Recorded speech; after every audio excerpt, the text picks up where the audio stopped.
So I'm going to give a quick run through what I'm throwing. I'm throwing a buzzbait today. Most people don't throw buzzbaits anymore. Ever since the Whopper Plopper came out, people just throw that pretty much. The good thing about a buzzbait is you can get it through vegetation like nothing else, almost like a spinnerbait. But it'll come through stuff, you can rip it and the hook will come through clean, so you can trigger reaction strikes like that and also get your bait clean. I still use a buzzbait a lot, especially at night. I'll use a buzzbait with a clacker on it. The clacker makes it a lot louder. And something I'll do is I have, this is a buzzbait. Basically, I built, it's an accent buzzbait head. And then I have a clacker from a Booyah buzzbait and a blade from a Booyah buzzbait. But I have a cone head used for fly tying on here as well. The purpose of that cone head is to keep hay grass and other types of vegetation from getting caught around that blade, so it rotates more freely. I learned that recently. Biggest hack for fishing around hydrilla and other kinds of grass that'll get wrapped around that blade. It keeps most of it out, so it's pretty good. But I'll show it up close to the camera there. I have a bead right before the clacker, another bead, got your cone head, and then your regular buzzbait blade. And something that's important is you don't want to put a bead on the bottom. You want to just put it directly to one of those stops they use for buzzbait, because the sound, that squeaking noise of the blade making contact against this other silver piece right here, is what makes that squeaking noise that makes the bass go just nuts. I'll wear them down even.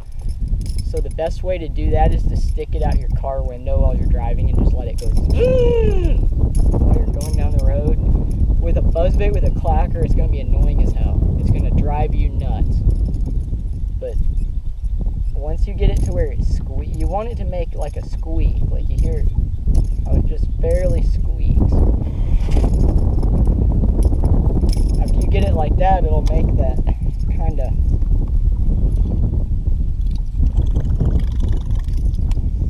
kind of like high-pitched ringing sound. I think it's the combination of that ringing kind of sound and that clack that makes them just go nuts. But the main reason I use the clacker is it's a lot louder. It makes it just so much louder. So especially during times when maybe there's a lot of noise. Back home it would be at Lake Grapevine, we had an airport right there, so there'd be planes going over all the time. You never had any time when it was just quiet, so I'd throw a buzzbait with a clacker. Makes a little bit more noise, the fish could hear it. But out here, I'll do it a lot. This is such a big edge. When the frogs start calling at night, you know how it gets super loud. They start calling and calling and calling. That's why I'm doing this video right now before the sun gets down. This will kind of attract the bass a little bit more because it just makes more noise. It comes through stuff and it really pulls them up to the surface. If there's a fish down there, she's going to come and look at this. And if you throw it in the same spot 5 or 6 times, she's probably going to eat it. I've caught some big fish on a buzzbait. This is a big fish bait. Another thing that I do on this is I'm throwing a trailer that most people normally wouldn't use. It's a black and blue rage craw. I super glue this to the hook. The main reason for that is when you're throwing a buzzbait, most of the time they don't come with a trailer keeper because people throw trailer hooks on them. I don't throw a trailer hook. I feel like if they either get it, they get it. If they miss it, you're probably going to lose them on that trailer hook anyway. So I just pretty much throw it as is, just like that. It's one hell of a buzzbait. I throw it on a 7-to-1 reel. This is a Curado eye. I throw it on 50-pound braid. I will not throw it on anything but braid. I've lost a couple fish from throwing it on fluorocarbon, so I won't do that anymore. 7-to-1 is important. I've used an 8.5. I usually use an 8.5-to-1 for most of my reaction techniques. Using the 7-to-1 helps you keep it up on the surface, but it moves it a little bit slower.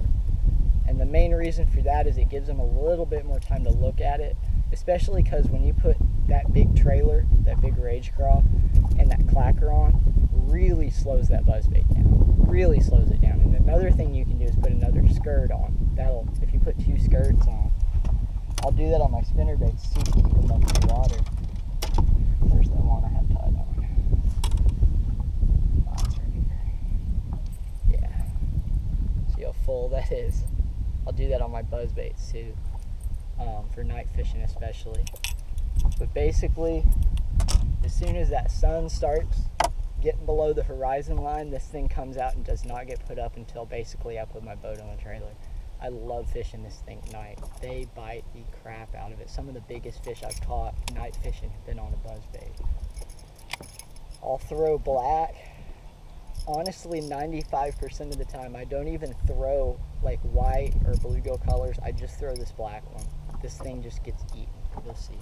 But so hopefully those are some tips that you can use when you're fishing a buzzbait, and hopefully you can put some extra fish in the boat from them. Hope that helps.